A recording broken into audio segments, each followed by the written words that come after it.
everyone, my name is Deb Holland and we're continuing our series today out of my workbook Taming the Toxic Workplace, which is available on Amazon.com and debhollandlcsw.com.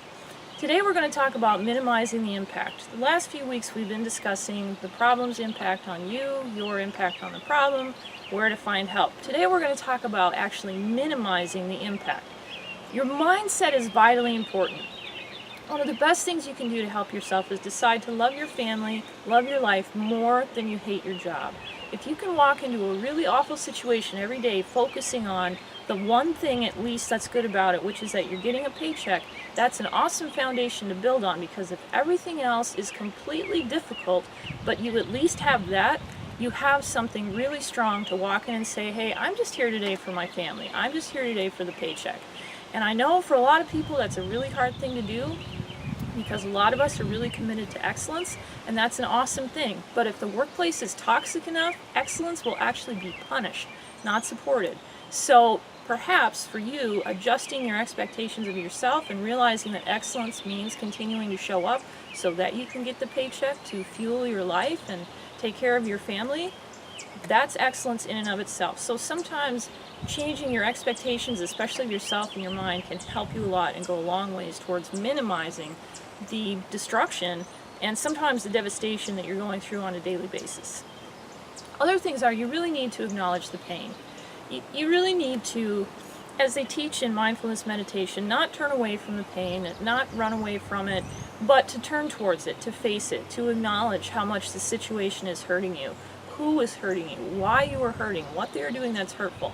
Because you're going to, at some point or another, have to process those things. So you might as well do it right now while you're going through it, so that by the time it's over, it's truly over for you and you're free, that you don't go through a long season of hardship or even times of trauma dealing with your situation, and then you come out of it and you're absolutely devastated and demolished and you're totally depleted and you have to rebuild everything and relive everything to try and get healthy and move on with your life. You don't want to do that.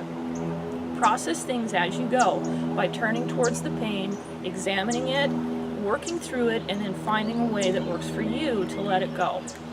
Face the reality of the situation. If the situation is you're working with a bunch of corrupt people, or you're working with a bunch of addicted people, or you're working in a culture where the problems are systemic and there's just poison running throughout the entire system, you need to face the reality of those things. We're going to talk later in series coming up in the next few weeks about strategies for changing things and options you have for doing that. But the number one thing you need to do before you can come up with a strategy for change is to face the reality of what is. So make sure you do that. Choose to grow. It really is true. Whoever said it first, you can choose to become better, or you can choose to become better. Always choose to become better. You know what? What's happening to you, no doubt, is not fair. What's happening to you, no doubt, is not right. Toxic environments are not fair, they're not right, they're not good, they're not healthy, they're not anything positive that any of us can say. But they're an environment that you're in right now, and so you're basically forced to make a choice. Are you going to let it help you grow, or are you going to let it destroy you? Don't let it destroy you, let it help you grow. Don't give up.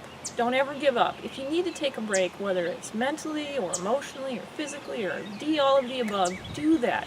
But don't give up. Keep fighting for yourself and your family in whatever way you deem is the best. Don't give in. Don't give in and become someone you're not just to please other people in the work environment. That can be a really tough one, especially if you're a person of faith and you're working in a place where godly things are ridiculed, or they are forbidden, or they are punished. But even if you're not a person of faith, you're just a good, solid human being who's trying to treat everybody right and be good to people and do a great job. Sometimes if you're in with a group of people who are underachievers or who are still in a very juvenile, adolescent stage of life, they're not mature, professional adults, when you're in those situations, there can be a lot of pressure to give in and become just like everybody else so that you can get along. All I can tell you about that is I've seen that happen before, and people end up losing who they are and having huge regrets and wishing that they had not submitted when they shouldn't have. That they buckled under the pressure, and they found out that even when they became someone they thought the other people wanted them to be, they still weren't accepted. Toxic people are going to be toxic. You're just another face and another name to them. You're just a pawn in their game. So it doesn't matter what you do, you are never going to please a toxic person. You have to just find a way to minimize the impact in real time and get away in the long term. Take control by focusing on your personal development. Think about where you want to go with your life, whether it's personal, professional, both, and come up with a self-development plan. Figure out some things that you want to do, so then when you walk in to work in the morning, not only are you thinking about, hey, I'm here for the paycheck, that's a good thing. Hey, today I'm going to work on whatever it is. I'm going to work on being patient when people interrupt my work, or I'm going to work on going for a walk on at least one break every day this week. Something like that. Just come up with little things that in real time can break that cycle of stress of the toxic workplace just relentlessly bombarding you with nonsense. Stop waiting for the next bad thing to happen. This is a really difficult one, especially for people who have gone through trauma earlier in their life, is that a lot of times folks in that situation learn that nothing ever lasts. Good things always get messed up, and you can't trust it. You know, the old saying that if you don't expect too much, then you're never disappointed. That's a bunch of bunk. Stop waiting for the next bad thing to happen and make a decision that you're going to make as many good things as possible happen, at least for yourself while you're at the office, and for your family when you're at home, in your community, whatever is important to you. Sports, church, volunteering, doesn't matter.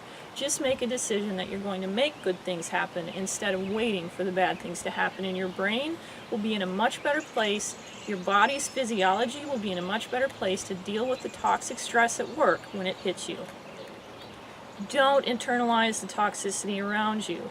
One thing that toxic people do is a huge amount of projection, which is basically just puking out at someone the things about themselves that they don't like. And so if someone is addicted and their behavior is terrible, they might try and convince everyone else that you're crazy, okay? Because they're trying to discredit you should you ever tell the truth about them. So don't internalize ever what they are saying about you. Don't start doubting yourself. Don't start wondering if there's any legitimacy to it, if it's a valid point of view. If you are dealing with a toxic person who has an agenda to save themselves or protect themselves at your expense, do not buy into the toxicity. Don't play a dysfunctional role.